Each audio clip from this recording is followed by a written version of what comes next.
redenção, o sacrifício se atualizará, maior mistério da nossa fé. O Senhor esteja convosco.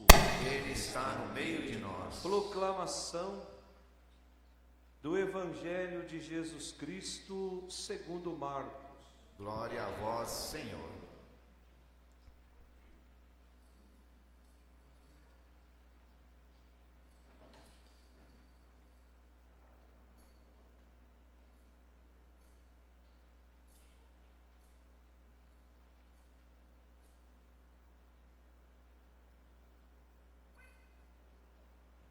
Naquele tempo, os fariseus e alguns mestres da lei vieram de Jerusalém e se reuniram em torno de Jesus. Eles viam que alguns dos seus discípulos comiam o pão com as mãos impuras, isto é, sem tê-las lavado. Com efeito, os fariseus e todos os judeus só comem depois de lavar bem as mãos, seguindo a tradição recebida dos antigos. Ao voltar da praça, eles não comem sem tomar banho e seguem muitos outros costumes que receberam por tradição. A maneira certa de lavar copos, jarras e vasilhas de cobre. Os fariseus e os mestres da lei perguntaram então a Jesus: por que os teus discípulos não seguem a tradição dos antigos, mas comem o pão sem lavar as mãos? Jesus respondeu: bem profetizou Isaías a vosso respeito, hipócritas. Como está escrito: este povo me honra com os lábios, mas seu coração está longe de mim. De nada adianta o culto que me prestam, pois as doutrinas que ensinam são preceitos humanos. Vós abandonais o mandamento de Deus para seguir a tradição dos homens. Em seguida, Jesus chamou a multidão para perto de si e disse: escutai todos e compreendei. O que torna impuro o homem não é o que entra nele vindo de fora, mas o que sai do seu interior. Pois é de dentro do coração humano que saem as más intenções, imoralidades, roubos, assassínios, adultérios, ambições desmedidas, maldades, fraudes, devassidão, inveja, calúnia, orgulho, falta de juízo. Todas essas coisas más saem de dentro, e são elas que tornam impuro o homem. Palavra da salvação.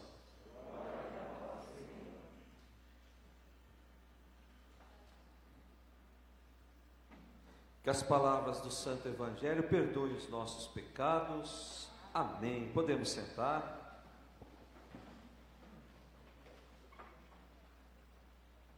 Caríssimos irmãos, fizemos uma semana muito bonita, desde segunda-feira até ontem, quando nós meditávamos sobre a vida de Santa Mônica, a vida de Santo Agostinho, quando nós meditávamos sobre vocação. Essa semana certamente vai ficar marcada para muitas pessoas, porque tiveram a oportunidade de escutar padres, bispos aqui nesse altar. Uma semana abençoada. E hoje, encerrando os festejos de Santa Mônica à noite, vamos ter mais um padre que vai celebrar uma missa vocacional. Nós estamos vivendo bem um tempo litúrgico que nós chamamos de tempo comum. Tempo comum é o título do nosso jornalzinho. Até a cor do jornalzinho é verde, devido a esse tempo comum, devido a esse tempo de esperança que nós estamos vivendo. E neste final de semana nós somos convidados a refletirmos sobre a lei, sobre os mandamentos, a lei que Deus nos propõe, a lei que Deus indica a cada homem, a cada mulher. Só que essa lei, as leituras nos deixam muito claro, elas não se reduzem a um cumprimento de ritos, a um cumprimento de práticas vazias, mas é um processo que vai levando o homem a amar cada vez mais. Seguir a lei como prática que não produz nada na nossa vida também não serve para nada. Eu até dizia, alguns domingos atrás, quem vem à missa só para cumprir um preceito, vai sair daqui do mesmo jeito que entrou. Participar da missa todos os domingos, somente para cumprir um preceito, não vai me levar para o céu. O que vai me levar para o céu é o meu coração em sintonia com o coração de Jesus. É o que Jesus vai dizer no Evangelho. Mas antes nós vamos ver um pouquinho dessas 3 leituras que nós acabamos de ler. Primeira leitura foi tirada de onde? Livro do Deuteronômio, capítulo 4. O livro do Deuteronômio é conhecido como o livro da aliança. E esse livro, ele foi encontrado dentro do templo de Jerusalém, mais ou menos 620 anos antes de Cristo. Na época em que quem governava o povo era um rei chamado Josias. Então o livro do Deuteronômio apresenta aquilo que é fundamental para a fé do povo de Deus. Os dados fundamentais da fé. Primeiro, existe um só Deus. E esse Deus único, ele deve ser adorado por todos num único lugar, em Jerusalém. E esse Deus, diz o livro, amou tanto o seu povo, que escolheu o seu povo e fez com o seu povo uma aliança eterna. Vós sereis o meu povo e eu serei o vosso Deus. Portanto, Deus faz com um único povo uma aliança para a vida inteira. E aí no trecho que nós lemos hoje, Moisés faz um resumo da história do povo e continua dizendo, começa o texto dizendo, agora Israel, quer dizer, convida o povo a olhar o passado, a atuação de Deus ao longo de toda a história e a redescobrir esse Deus amoroso, um Deus que nos salva, um Deus que nos liberta e um Deus que nos oferece as suas leis, que nos oferece os seus preceitos. Então o povo é convidado a acolher como forma de gratidão, como forma de resposta à atuação de Deus ao longo de toda a história. Portanto, viver de acordo com as leis vai ajudar o povo a concretizar todos os seus sonhos. E qual era o sonho desse povo? Senão uma terra prometida. Uma terra onde pudesse fixar morada, porque eram nômades, viviam de cidade em cidade, eles queriam uma terra só para eles. Esse era o grande sonho, e o autor está dizendo que seguir os mandamentos como forma de amar mais a Deus, é uma forma de realizar todos os nossos desejos, todos os nossos sonhos.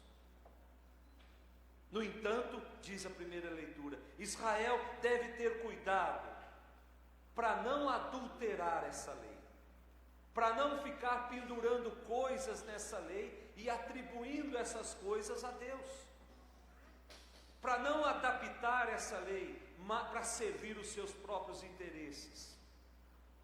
Israel não pode ser tentado a suavizar a palavra, para que ela não seja tão pesada, para que ela não seja tão exigente, tirando da palavra aquilo que incomoda.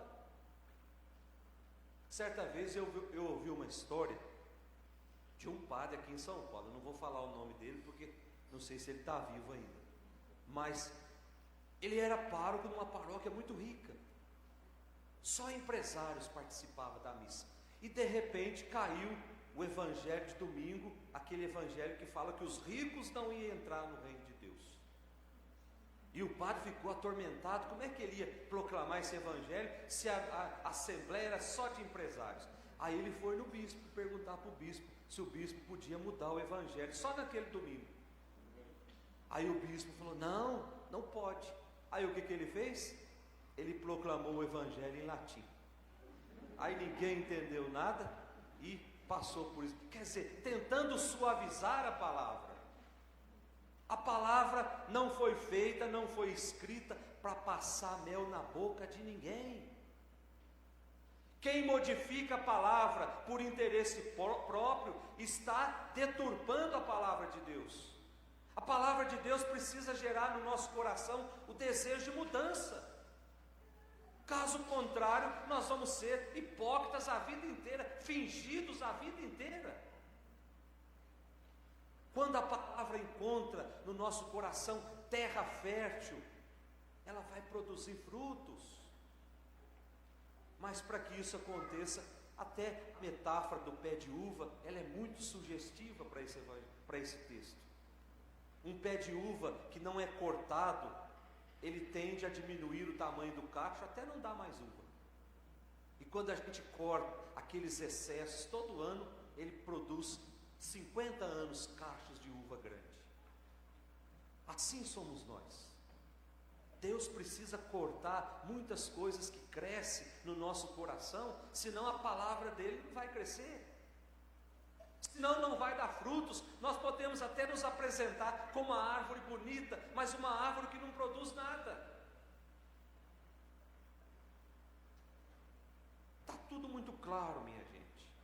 Se é para cumprir integralmente. Versículo 2 da nossa primeira leitura. Olhemos lá o versículo 2: nada acrescenteis, nada tireis a palavra que vos digo, mas guardai os mandamentos do Senhor vosso Deus, que vos prescreveu. E por fim, o autor manifesta o seu orgulho pelo fato de Israel ser um povo tão especial, o povo eleito. E ele diz: qual a nação cujo Deus é tão perto? Versículo 7. E que nação tem leis e decretos tão justos? Versículo 8. Então essa relação com relação à lei, nós temos divergências no mundo de hoje. Para alguns, lei é um caminho de escravidão, que nos limita a liberdade. Para outros, leis é algo ultrapassado, que não condiz com os valores do nosso tempo. Portanto, deve ficar guardada no museu da história. Mas o autor do livro do Deuteronômio vem nos dizer que a palavra de Deus é caminho sempre atual, que liberta o homem de toda a escravidão, pois ela nos projeta para o amor, pois ela nos projeta para o serviço. O que o autor está querendo dizer é assim: quanto mais apaixonado pela palavra, mais eu vou amar. Quanto mais apaixonado pela palavra de Deus, mais eu vou estar a serviço dos outros. Depois da nossa segunda leitura, tirada da carta de São Tiago, o capítulo 1. Eu acho que é a primeira vez que a gente está lendo São Tiago esse ano.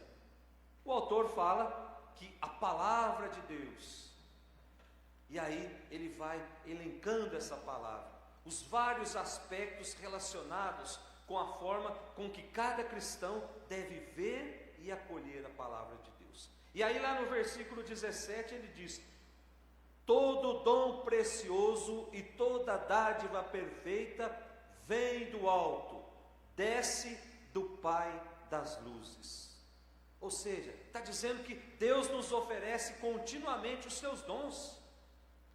E os dons que Deus nos oferece não é para outra coisa senão para sermos felizes, para gerar em nós vida.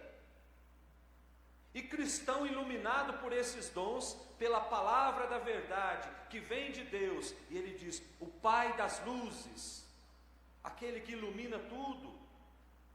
Cristão iluminado por essa palavra pode caminhar com segurança na certeza de que ele não está caminhando na escuridão, porque veio do Pai das luzes. A escuta da palavra de Deus tem de levar o homem à conversão, à mudança de vida. Versículo 22, podemos olhar junto. Todavia, sede praticantes, e não meros ouvintes, enganando-vos a vós mesmos. E por fim ele fala da religião autêntica, da religião pura, que se distingue daquela que fala muito, mas não pratica nada.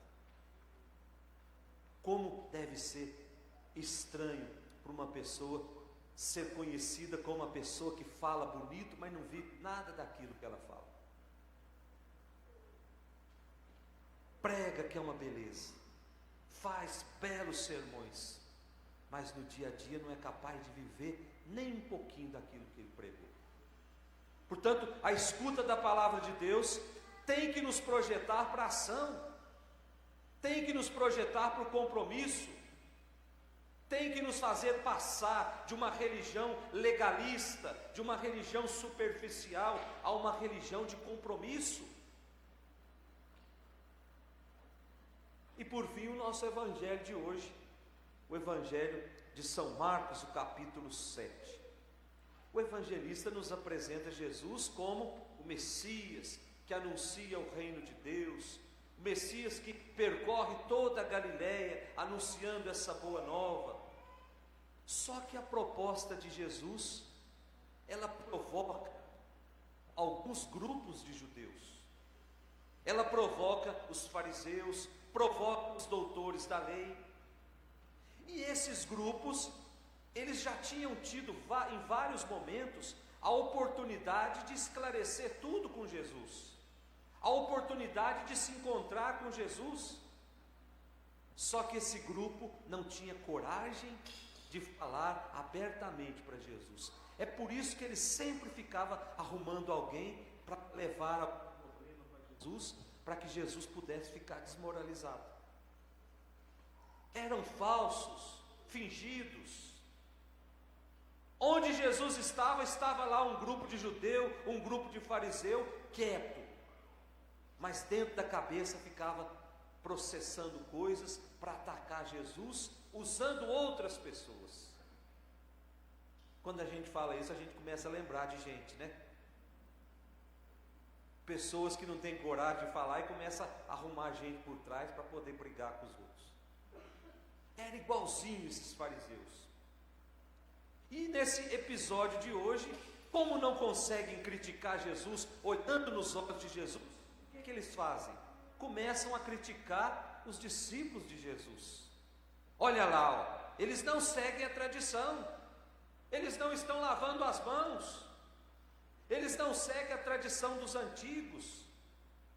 Só que essa tradição dos antigos que eles falam, além do cumprimento dos 10 mandamentos, eles inventaram outros 613 que eles formularam para completar os 10 mandamentos. Ou seja, a pessoa era praticamente escrava. Até quantos passos a pessoa tinha que dar no dia de sábado estava regulamentado por esses mandamentos. Até o jeito de lavar um copo estava regulamentado por esses mandamentos. E aqui ele está falando da lei, desse mandamento da pureza. Então havia uma lista de 613 proibições. Você não pode fazer isso. E isso se estende até o dia de hoje, gente. Ali no Pacaembu tem um prédio onde só moram judeus. E esse prédio, no dia de sábado, o elevador funciona sozinho, para que ele não tenha o trabalho de apertar o botão, porque eles não podem fazer isso no dia de sábado. Os passos que dão tem que ser contados. Um passo a mais já torna a pessoa impura. Então a lei começou a servir para escravizar o homem. Tudo podia tornar o homem impuro. Eram obcecados por rituais de purificação e pensavam que a qualquer momento eles podiam se tornar impuros. E aqui fala do lavar as mãos. Se fosse no dia de hoje, devido à pandemia, até que é justificável, gente.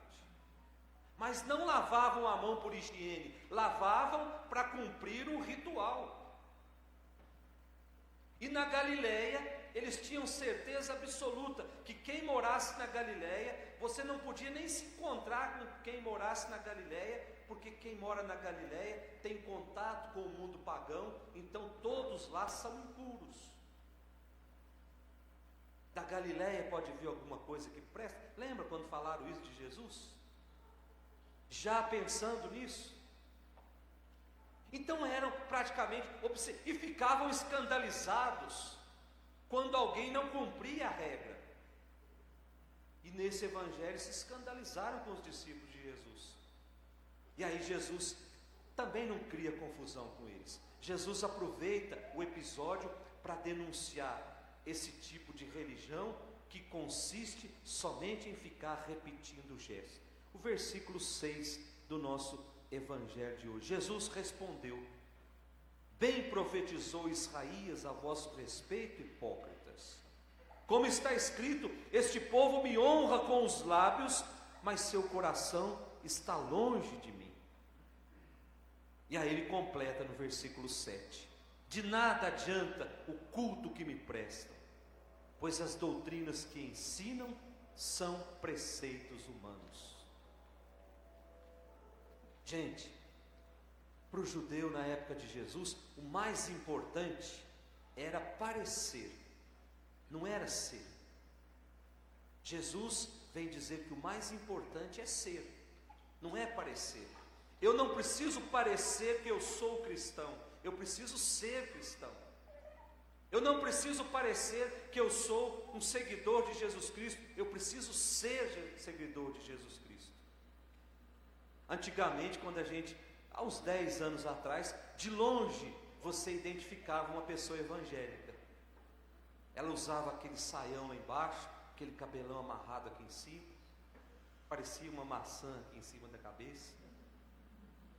Então de longe você dizia: lá vem vindo uma evangélica. Pode ser que na vida dela não fizesse tudo ao contrário, mas ela parecia. E Jesus está dizendo: não precisa parecer, nós precisamos ser. Ser é muito mais importante.